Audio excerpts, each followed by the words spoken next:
Bienvenido, profesor Corrales, a esta sesión correspondiente a la materia Sistema Educativo Venezolano en el marco del programa de profesionalización y servicios de la Universidad Metropolitana. Estudiantes, el profesor Corrales es ingeniero, especialista en temas de desarrollo, exministro de Planificación, exdirector del Banco Central, ex embajador en la ONU y en la Organización Mundial de Comercio, también consultor de la CAF, del BID y fundador de Respuestas al Desarrollo y del Diplomado de Liderazgo Social y Político de la Universidad Metropolitana. Bienvenido, profesor. Voy a comenzar haciéndole una pregunta que tiene que ver con lo siguiente. En su libro, Venezuela, Vértigo y Futuro, usted propone un acuerdo nacional para visualizar un nuevo estilo de desarrollo para Venezuela. ¿Cuál es su mirada sobre la educación en ese estilo de desarrollo, en ese pacto que usted propone para un nuevo estilo de desarrollo para Venezuela? Adelante, profesor. Muchas gracias, profesora. Gracias por esta invitación. A mí me complace mucho tener la oportunidad de encontrarme con una serie de docentes que están participando en este programa de la Universidad Metropolitana. Voy a compartir pantalla para hacer la presentación.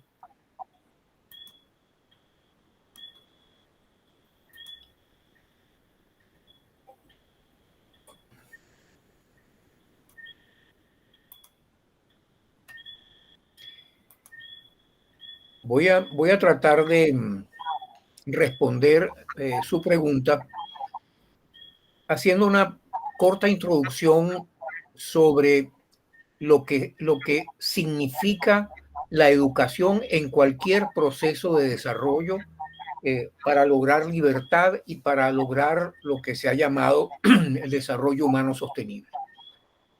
Voy a enmarcar la propuesta final, es decir, la respuesta a la pregunta que usted me hace, la voy a enmarcar en una breve síntesis de la historia que nos ha llevado hasta donde estamos en este momento, y de esa forma espero poder lograr que los profesores que están en la clase entiendan y ojalá inspire en ellos una serie de inquietudes y de preguntas que estoy completamente a la orden para responder. Son tres partes que voy a tratar de desarrollar en la presentación. La primera, como había anunciado, se refiere a el rol que tiene la educación en los logros de libertad y de desarrollo humano sostenible de una sociedad. Y comenzando por esa, tratemos de entender qué es la realización humana y en qué consiste la libertad real. Esos son dos conceptos que están centrados en el individuo, no en las sociedades. El primero, una persona se realiza cuando es capaz, por sus propias capacidades, de vivir la vida que valora, de construir y vivir la vida que valora. Y se dice que una persona goza de libertad real cuando, habiendo expandido sus capacidades, las puede utilizar con autonomía sin que ningún factor externo a él o a ella le impida emplearlas para construir la vida que tiene razones para valorar. Fíjense que en realidad las personas son el centro del concepto de desarrollo, del concepto de libertad en el paradigma del desarrollo humano sostenible. La persona, el individuo. Pero cuando hablamos de desarrollo y de superación de la pobreza, los asociamos al individuo en sociedad, no al individuo en sí mismo, sino a él viviendo en sociedad. Se dice que una sociedad está en desarrollo cuando la mayoría de sus miembros expande las capacidades y la autonomía para usarlas. Es decir, cuando expande su libertad real, según la definición que antes habíamos visto, y cuando como conjunto esa sociedad ensancha su acervo de recursos. Vamos a ver unas láminas de la presentación un poco más adelante que van a aclarar en qué consiste el acervo de recursos.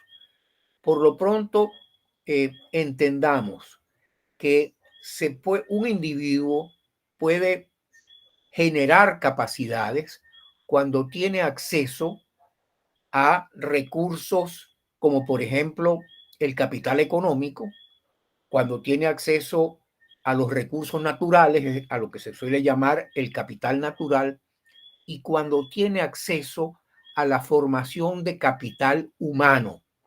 Y la vía o la fuente fundamental para la formación de capital humano es precisamente la educación.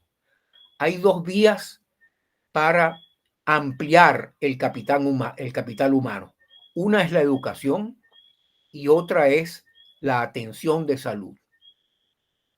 En realidad, una sociedad no está en desarrollo porque simplemente crezca el producto, la riqueza que ella es capaz de generar en un periodo. Ella está en desarrollo cuando la mayor parte de sus miembros tienen capacidades, es decir, han creado capacidades humanas a través de la educación, por ejemplo, y del acceso a servicios de salud, y cuando se pueden emplear esas capacidades con autonomía, es decir, en libertad. Nunca puede separarse las capacidades de la libertad. Y las capacidades se generan, o sea, es posible que un individuo genere capacidades, incremente su capacidad o lo que suele llamarse su agencia, solamente si tiene acceso a una educación de calidad. La superación de la pobreza solamente es posible en una sociedad si la sociedad propicia tres procesos. Primero, que todos sus miembros adquieran capacidad y libertad, albedrío. Y para eso, insisto, y perdónenme la reiteración, es indispensable que ellos tengan oportunidades de acceder a educación de calidad. Segundo, que las instituciones estén al servicio de los ciudadanos y no pretendan colonizarlos. Si las instituciones limitan la autonomía de los ciudadanos, no permiten que se logre la expansión de las capacidades ni que se logre lo que definimos antes como desarrollo. Y tercero, que se dé un crecimiento económico robusto y sostenido, con muy baja inflación y en condiciones de sana competencia. He dejado de último este concepto o esta necesidad de que se dé un crecimiento económico robusto adrede, porque suele confundirse desarrollo con crecimiento económico. Y si bien es cierto que es indispensable que haya un crecimiento económico robusto, no son idénticos, porque si se da un crecimiento económico, pero las personas no han desarrollado capacidades, no será posible para ellas insertarse en la economía en un empleo digno. Y por lo tanto no habrá realización personal, y si la mayoría de los miembros de la sociedad no alcanzan la realización personal, esa sociedad no está en desarrollo. En síntesis, el crecimiento económico es un componente necesario de un proceso de desarrollo de una sociedad, pero no es suficiente. Es indispensable que los individuos hayan generado capacidades, para lo cual, como varias veces he dicho, han debido tener acceso a oportunidades para la educación de calidad y, por supuesto, acceso a servicios de salud. En resumen, toda estrategia que pretenda simplemente crecer no lleva al desarrollo, pero tampoco una estrategia que pretenda subsidiar el consumo, bolsas CLAP o el equivalente en otras sociedades. Esa estrategia es un paliativo para las privaciones es un paliativo para el sufrimiento de la pobreza y de ninguna manera un instrumento de progreso. Podemos distinguir 4 grandes dimensiones en cualquier proceso de desarrollo o en el proceso de desarrollo de una sociedad. Una es la dimensión de los recursos pro capacidades. Allí se encuentran el capital natural, como decía, el capital económico, la tecnología y el acceso a ellas, perdón, y el acceso a la creación de capital humano. Son las que están en el primer segmento como KH, que es capital humano, son las siglas para capital humano, KE, capital económico, T, tecnología y KN, capital natural. Pero también están en ese espacio el acervo cultural, toda esa suma de creaciones culturales a través de la historia de una sociedad que constituyen, bien aprovechadas, constituyen una fuente de creación de capacidades para los individuos. Está el capital social relacional, que representa la disposición de los pares, es decir, la disposición de los demás miembros de la sociedad a cooperar conmigo. En otras palabras, la disposición a cooperar mutuamente en una sociedad. Y por último está el capital político. El capital político es una expresión del acceso a las decisiones que se toman en la sociedad y que afectan a todos los individuos. El acceso a todas estas formas de capital permite a los individuos, como vamos a ver más adelante, generar capacidades humanas. El segundo espacio del que hablamos es el espacio de los imaginarios, las creencias, los valores que dan origen, al ser compartidos, a la cohesión de una sociedad, las preferencias políticas. Los imaginarios, dense cuenta, bueno, ustedes que son educadores deben tenerlo incluso más claro que yo, que los imaginarios son un producto de los procesos de educación formal e informal que se dan en una sociedad y los que se dieron en el pasado y que son heredados por la tradición oral dentro de las familias y dentro de los grupos sociales. Tenemos 2 espacios hasta ahora, el de los recursos pro capacidades, que cuando hay acceso a él, las personas pueden generar capacidades. El de los imaginarios tiene mucho que ver con las fuentes de la cohesión social. Está el espacio de los logros finales. Haciendo uso de las capacidades de cada individuo, se pueden alcanzar logros por vías materiales y por vías no materiales. Y finalmente está el espacio de las instituciones.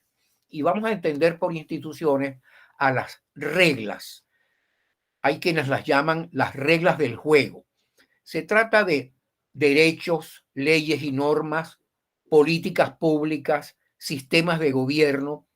Eso constituyen las instituciones. La representación de instituciones como organismos es extraña a esta visión que les estoy planteando. Las instituciones, por ejemplo, la Constitución es la principal institución política de cualquier sociedad. ¿Cómo comienza o cómo funciona una sociedad poniendo en relación lo que sucede en cada uno de estos espacios? El acceso a los recursos por capacidades permite generar agencia personal. La agencia es el conjunto de las capacidades que permite a una persona transformar las oportunidades en logros y que permite a una sociedad como conjunto su autoorganización. Repito, el acceso a los recursos por capacidades permite crear capacidades humanas y permite crear capacidades de la sociedad como integración de las capacidades humanas de sus miembros. Y con esas capacidades pueden las personas y los grupos sociales alcanzar logros finales. logros como mejorar la calidad de vida, mejorar la seguridad, mejorar las condiciones en las cuales al final de la vida laboral o productiva se puede producir un retiro. Y no todo lo que se produce en un periodo, voy a explicarlo primero en términos de producción económica, no toda la riqueza que se produce en un periodo, digamos en un año, ustedes deben haber oído hablar del Producto Interno Bruto de una sociedad o de una economía. El Producto Interno Bruto es la suma de la riqueza generada en un año por una sociedad. No toda la riqueza generada en un año debe ser objeto de consumo. Si toda la riqueza que se creó en un año es consumida, no hay capacidades, se van perdiendo las capacidades para generar más riqueza y por lo tanto esa sociedad deja de crecer, comienza a ralentizar su crecimiento porque las capacidades se van gastando y deja de crecer. Lo mismo aplica a los demás valores no económicos que se generan en una sociedad. Si, por ejemplo, en una sociedad se permite una explotación de los recursos naturales hasta que ellos se agoten, si se agotan, ya la vida no es posible. Un agotamiento de los recursos naturales implica la desaparición de especies animales, la desaparición o la reducción a un nivel mínimo de la biodiversidad y por lo tanto no puede haber progreso futuro. Y lo mismo sucede con el capital humano. Una sociedad, para mantenerse permanentemente en progreso, necesita estar generando cada periodo más capital humano. En otras palabras, el proceso educativo nunca puede detenerse y no solo no puede detenerse. Para que la sociedad progrese, los procesos educativos, los procesos de la educación tienen que estar permanentemente incrementándose. Eso, al cerrar en esta figura que ustedes ven, al cerrar ese círculo, se dice que una sociedad está en desarrollo sostenible. El desarrollo sostenible es un proceso en el cual todos los acervos de capital están incrementándose permanentemente para hacer posible que mientras más crece la población, haya de todas maneras un disfrute también creciente de la calidad de vida en esa población. Si no se produce, si se gasta el capital económico o el capital natural o el capital humano, y se gasta puesto que hay muertes y hay retiros de la fuerza de trabajo, si se gasta a una tasa mayor que aquella en la cual se está generando nuevo capital, esa sociedad entra en lo que se llama una trampa de pobreza. Y eso nos pasó en Venezuela desde los años 80 del siglo pasado hasta hoy, por no haber incrementado permanentemente el fruto de los procesos educativos, es decir, por no haber incrementado permanentemente las capacidades humanas, entre otras cosas, por haber permitido que no hubiese una inversión económica suficiente, Venezuela entró en un proceso de degradación a partir de finales de los años 70 del siglo pasado, del que no ha logrado salir. Continuemos ahora a ver qué rol tienen las instituciones. Las instituciones están muy afectadas o muy influidas, como ustedes pueden ver por esta flecha verde que va de las creencias y valoraciones a los derechos. Las instituciones están muy influidas por los imaginarios, por las ideologías, por las preferencias políticas. Las instituciones, una constitución, por ejemplo, o una ley orgánica de educación. Una ley orgánica de educación está muy influida por las ideologías que tenían los actores que aprobaron en el Congreso esa ley. El conjunto de los derechos de los que disfrutan los miembros de una sociedad está muy influida por los imaginarios. Y eso es lo que da origen a la aceptación del derecho a la propiedad. Pero el derecho a la educación, si bien es formulado teóricamente en toda constitución, no necesariamente se realiza porque hay limitaciones en la ideología de origen, limitaciones de origen en la ideología mayoritaria de quienes aprobaron las leyes o las constituciones. Lo mismo sucede con los sistemas de gobernanza, con el conjunto de otras leyes y con las políticas públicas. A menos que haya un círculo como el que acaban de ver que se cierra, el círculo periférico o la imagen de círculo periférico a todos los 4 componentes, es decir, a menos que estén permanentemente renovándose, evolucionando las instituciones, también se puede detener el proceso de desarrollo, no hacerse sostenible.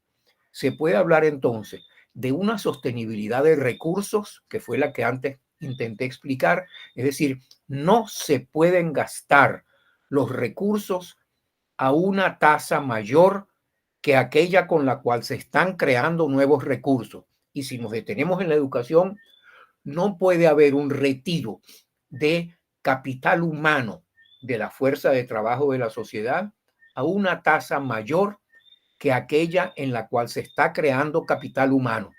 Pero igualmente, a menos que evolucionen permanentemente las instituciones, no se logrará que haya el desideratum de toda sociedad, que es que todos los hijos de todos los hogares tengan un acceso equitativo a las oportunidades de educación. Los sistemas de gobernanza son unos intermediarios entre los imaginarios de los grupos sociales y políticos que tienen el mayor poder y los derechos, sistemas de leyes y normas y políticas públicas. Y eso pueden ustedes identificarlo con las coaliciones de partidos en cualquier sociedad, en cualquier sistema político. No hay, nunca es una entelequia que exista un acceso directo de los ciudadanos a la creación de instituciones, de nuevos derechos, de leyes y normas. Siempre están como intermediarias las coaliciones políticas. Son esas coaliciones políticas las que se ponen de acuerdo en la Asamblea Nacional o en los congresos de los países para aprobar conjuntos de leyes. Bien, esto ha sido como una introducción para que quede claro, por una parte, cómo es que no son lo mismo crecimiento y desarrollo. Segundo, que solo es sostenible el desarrollo cuando se está incrementando los recursos pro capacidades y en particular en cuanto nos interesa, cuando solamente es posible el desarrollo sostenible, cuando se están incrementando el capital humano de la sociedad, de cada uno de sus miembros, y solamente es sostenible en términos políticos cuando permanentemente la mayoría de los miembros de la sociedad está disfrutando de un acceso creciente a las oportunidades de educación, oportunidades de empleos dignos. Y si eso no es así, se rompe la sostenibilidad política del desarrollo. Y en Venezuela, lamentablemente, nos pasó eso. Las 2 curvas que ustedes ven a la derecha del gráfico son 2 indicadores de muchos que se podrían comentar. El primer indicador es un índice del salario real. Ustedes ven que entre 1936, cuando comienza la curva roja, y 1978, cuando deja de elevarse la curva roja, en ese periodo hubo un incremento real del salario, es decir, el trabajador medio de Venezuela multiplicó por 7 en esos años que van del 36 al 78, que son 40 años, multiplicó por 7 su capacidad de llevar bienes y servicios a su hogar, para ver caer esa capacidad casi al mismo ritmo al que había subido, y ya a finales del siglo XX había llegado a perder casi todo lo que había ganado desde 1950. En el gráfico de la derecha se muestra, en la curva azul, se muestra cómo la precariedad laboral es la suma del desempleo abierto y del el empleo informal como proporción de la población económicamente activa de una sociedad. Noten cómo entre 1936 y 1976-77 cayó muchísimo el índice de precariedad laboral. El inverso de la precariedad laboral es una buena representación de la clase media. Haber caído de esta forma la precariedad laboral significaba que simultáneamente estaba creciendo muchísimo la clase media venezolana. Pero a partir de finales de los años 70 comenzó nuevamente a crecer la precariedad laboral, es decir, a reducirse la clase media. Ustedes deben haber oído hablar del agotamiento del modelo rentista de desarrollo de Venezuela. Se había reducido más de un 80% la pobreza a menos de un 30% en los primeros 40 años que están mostrados en el gráfico. Y comenzó nuevamente a crecer la pobreza a partir de ese entonces. El momento en el cual muchos comentaristas económicos dicen que se llegó a agotar el modelo rentista de desarrollo es inicios de los años 80 o finales de los años 70. A partir de ese momento, Venezuela vio crecer en el gráfico de abajo. La curva azul representa la población pobre en millones de personas. Pasó de 4 millones en 1958 a 14 millones en 1998. Y como resultado de esto, los votos anti-status y las abstenciones crecieron, se elevaron de un 2% a un 10% aproximadamente en el mismo periodo. Dense cuenta de que hay una correlación muy clara entre el incremento de la pobreza y la sensación de la gente, de los venezolanos, de que la democracia no les estaba sirviendo.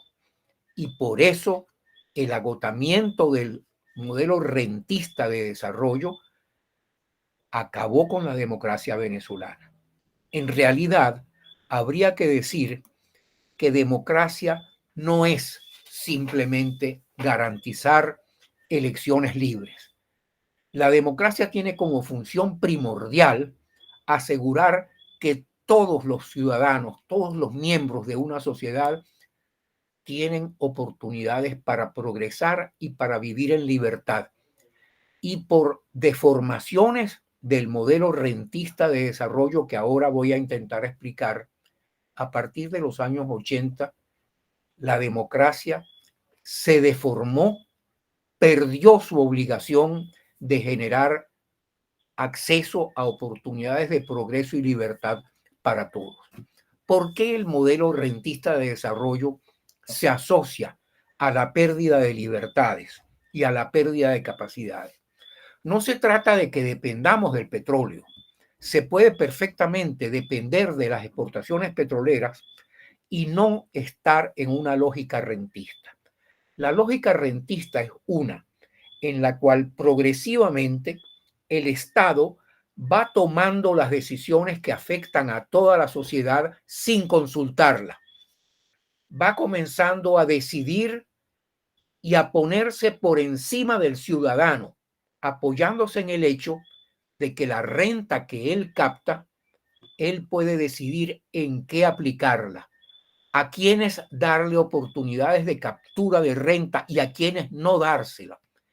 En otras palabras, es una enfermedad propia o una desviación propia del modelo rentista de desarrollo, la acumulación de poderes en el Estado y la anulación de los poderes del ciudadano. El modelo de rentista de desarrollo es per se, su lógica es per se una lógica antidemocrática. Es el haber llegado a los niveles que llegó Venezuela en los años 70 de estatismo. Eso es lo que dio origen a la corrupción creciente que hubo en los últimos 20 años de la democracia, a la pérdida de interés del establishment político por lo que iban logrando las personas, a la degradación que ustedes deben conocer mejor que yo de la educación, a la pérdida de la calidad de la educación, sobre todo a la pérdida de la calidad de la educación a la que tenían acceso los hijos de los hogares populares. Y eso dio origen a que las mayorías se empobreciesen y que esas mayorías abandonasen a la democracia. Por eso, a finales del siglo XX, se produce un triunfo, aprovechando los mecanismos de la democracia, se produce un triunfo de un movimiento populista que más tarde trae a la revolución, al socialismo del siglo XXI, la cual no mejoró el acceso de los hijos de los hogares pobres a educación de calidad. Ella hizo que se perdiese aún más la calidad de la educación, pero algo más grave. Ese fue el momento en el que comenzó a manipularse la educación con fines de ideologización.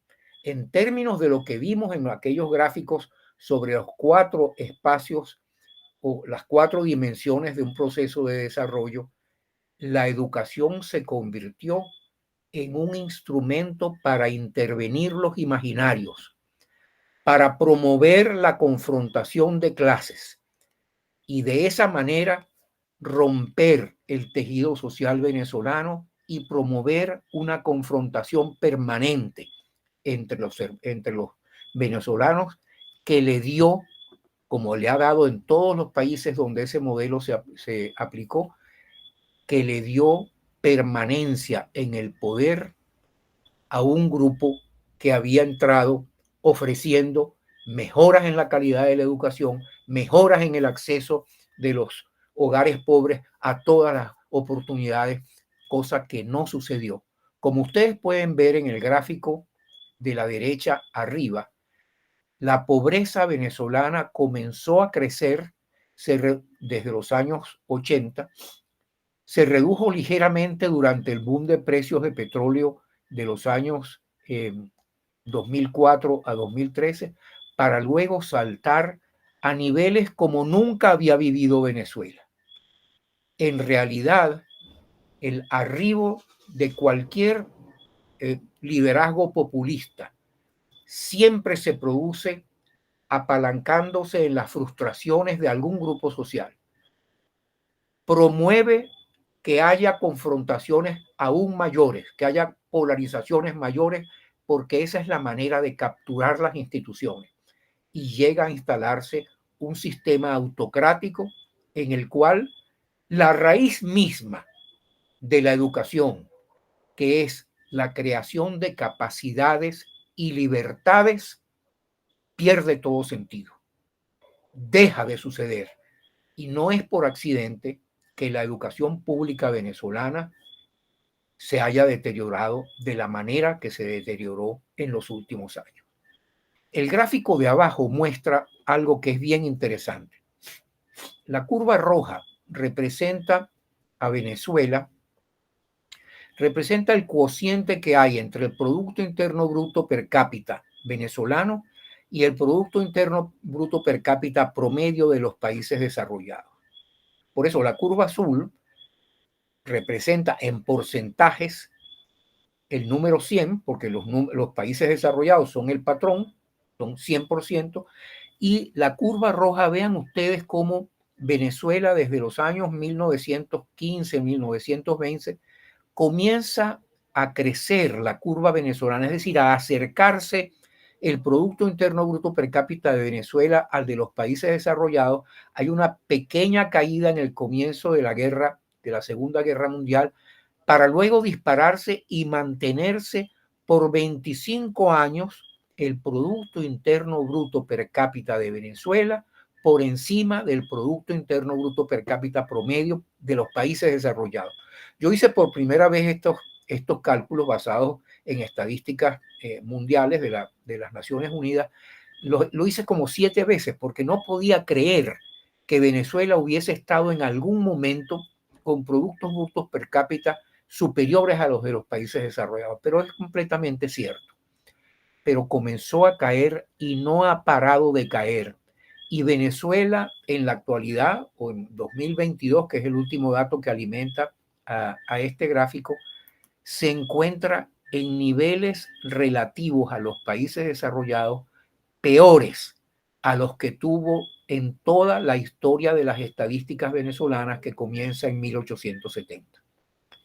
Venezuela llegó a estar por encima, en los 20 años más brillantes de la democracia, de la historia de los últimos 100 años, que es la democracia, son los primeros 20 años de la democracia, llegó a estar por encima del Producto Interno Bruto per cápita de los países desarrollados. Pero hoy en día está por debajo de lo que estuvo en los años de la Guerra Federal, en los años de la pobreza del siglo, de fines del siglo XIX. No solamente son los indicadores de pobreza los que deben llamarnos la atención. En el gráfico de arriba, ustedes pueden ver un indicador que levantan y producen entre 120 universidades del mundo. Es una alianza de universidades del mundo que genera lo que se llama el índice Polity de calidad de la democracia. Venezuela estaba en niveles negativos durante finales del siglo XIX y hasta llegar a los años 30. Ustedes pueden ver cómo estaba en -9 alrededor de los años 30, pero cómo comenzó a elevarse el índice de calidad de la democracia hasta llegar a un máximo en los años 90 y comenzar a caer hasta llegar hoy en día a los niveles en los que estábamos tal vez en los años 50 durante la dictadura de Pérez Jiménez.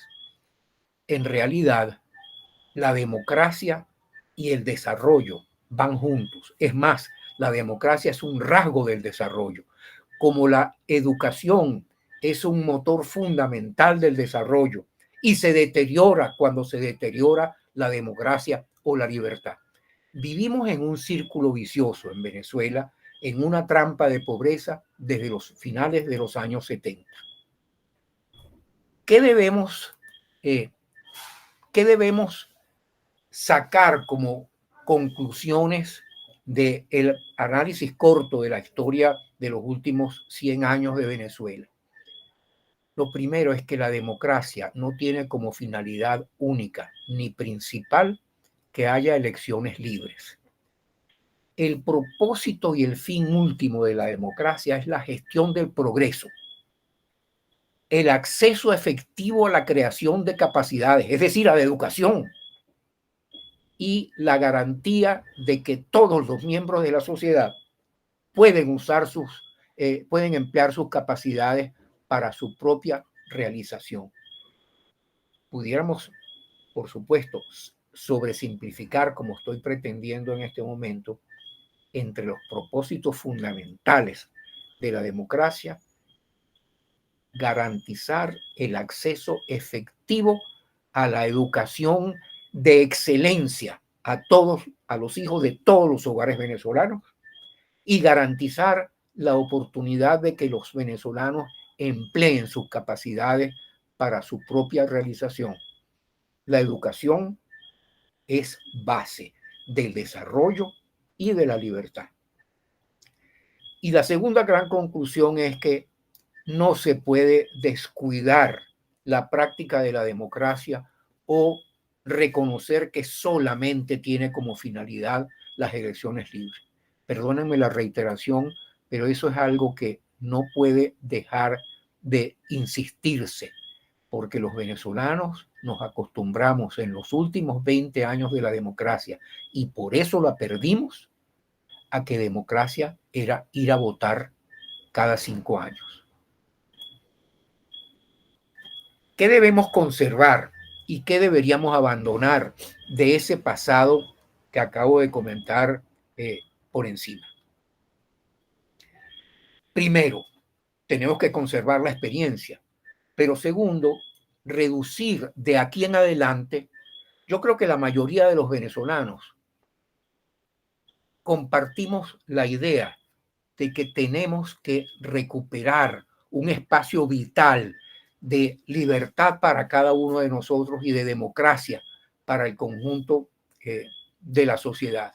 Un espacio vital que tiene que expresarse en progreso y ampliación de las libertades.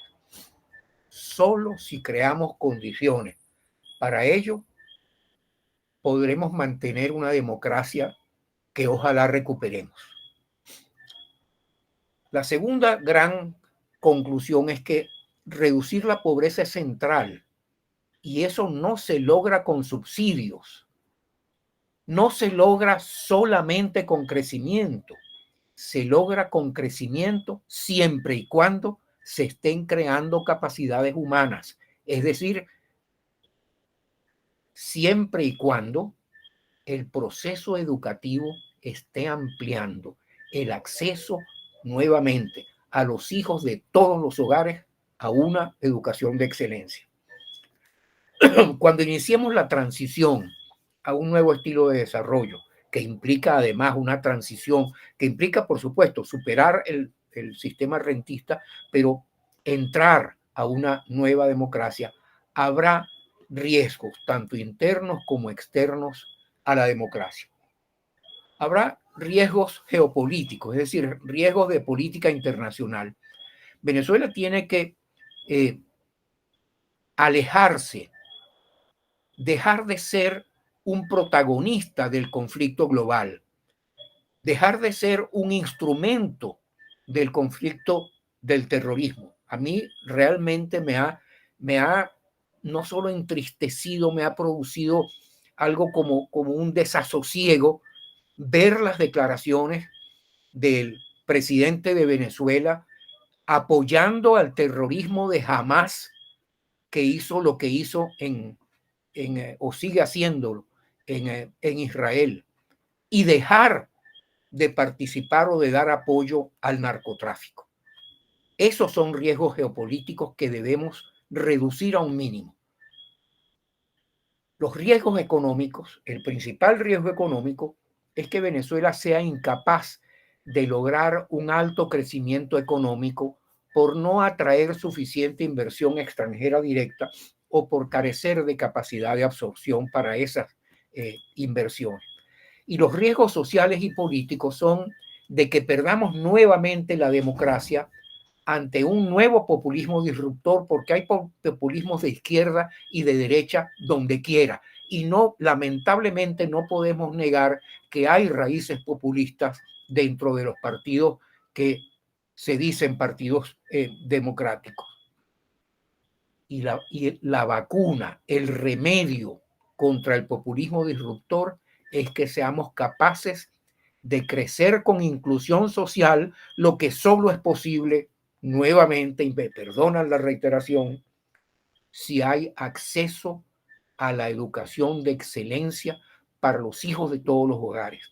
Pero además, si la fuerza de trabajo logra entrar en un sistema de capacitación que nos ponga en los niveles en los que están los países desarrollados, por ejemplo, con relación al Internet de las cosas, con relación a la inteligencia artificial, en relación en general a todo lo que es el manejo digital. Los riesgos se multiplican y se retroalimentan.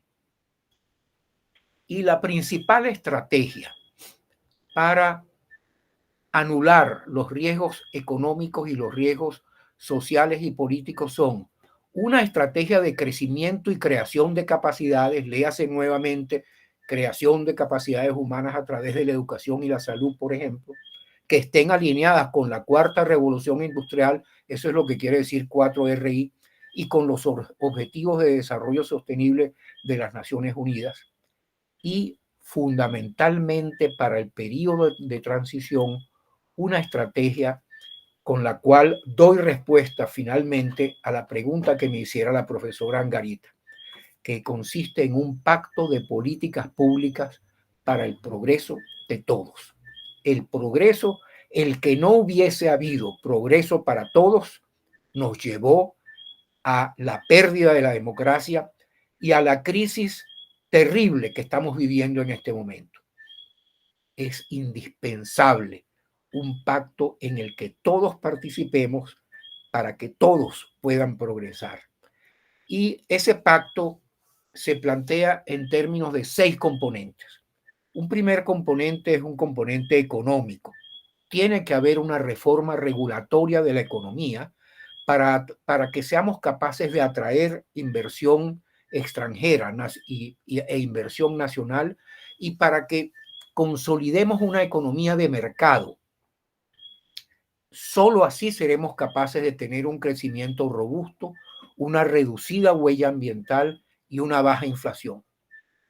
El segundo componente es una reforma del Estado que lo ponga al servicio del ciudadano, que dé vuelta al binomio en el que hemos vivido en los últimos 20 y tantos años, en el cual el Estado ha tomado el papel del ciudadano, que debería ser quien decide. La reforma del Estado no es una reforma solamente para elevar la eficiencia en la gestión de los recursos públicos. Es una reforma fundamentalmente para que el Estado esté al servicio del ciudadano. El tercer componente tiene mucho que ver con la creación de capacidades humanas. Es un sistema de seguridad social y de salud universal, por el cual todos los venezolanos tengan acceso a los componentes de salud, pensiones y auxilio al desempleo y se eleve progresivamente las prestaciones que reciben.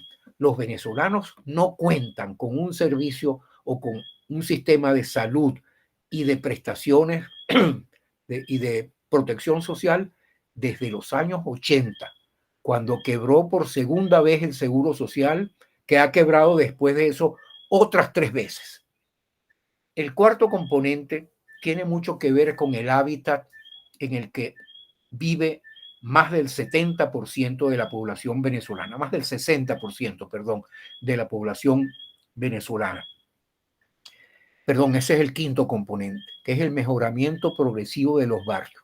Y el cuarto componente, para mí, el más importante de todos, es una alianza solidaria para lograr aquello de lo que he venido hablando, probablemente hasta fastidiarlos, que es una educación de calidad abierta a todos.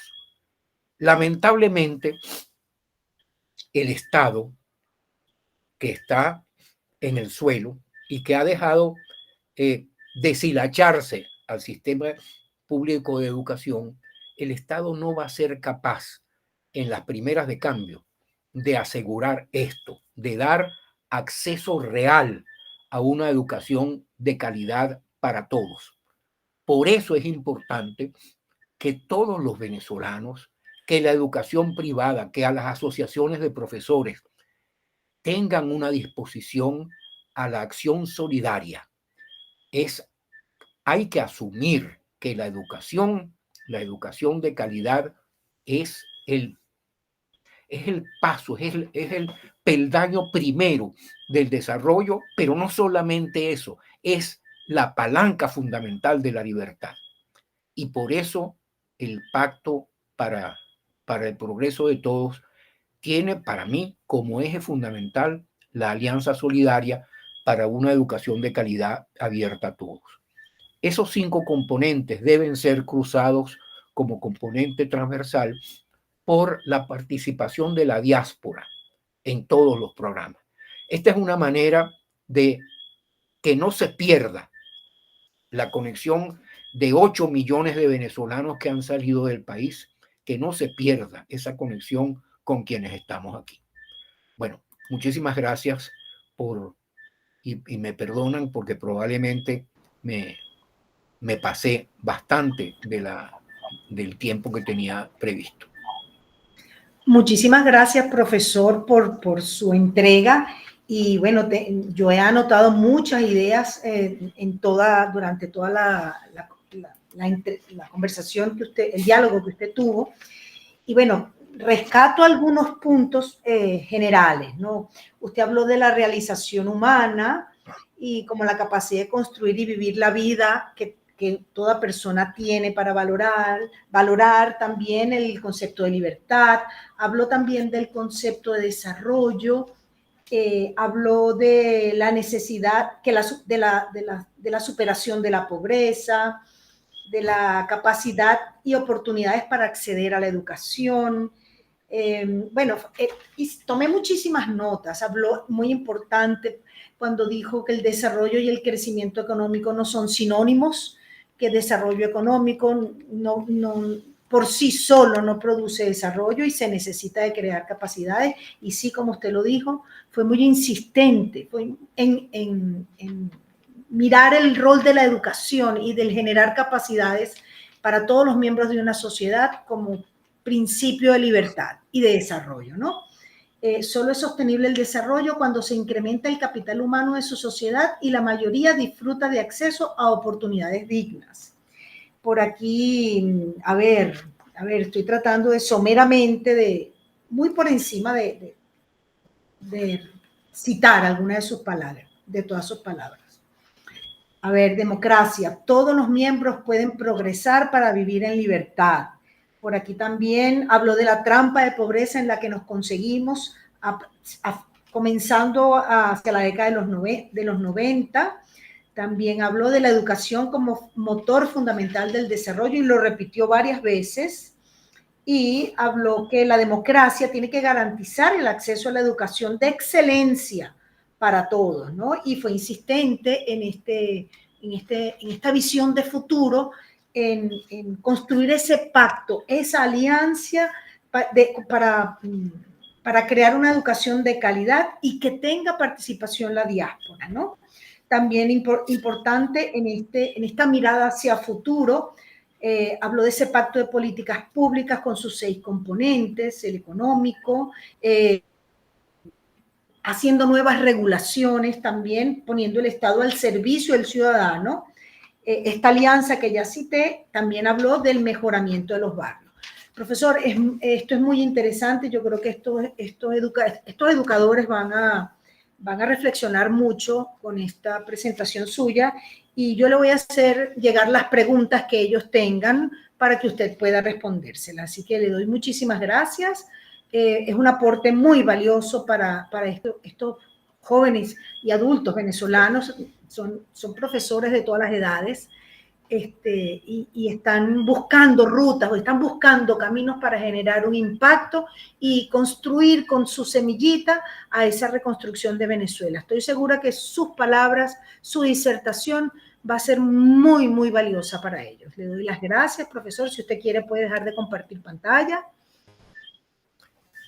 No, muchas gracias a usted, profesora. Bueno, y estaré haciéndole llegar las preguntas que tengan los estudiantes para usted. Muchísimas gracias, profesor. Nos vemos en otro encuentro. Y hasta luego, profesor.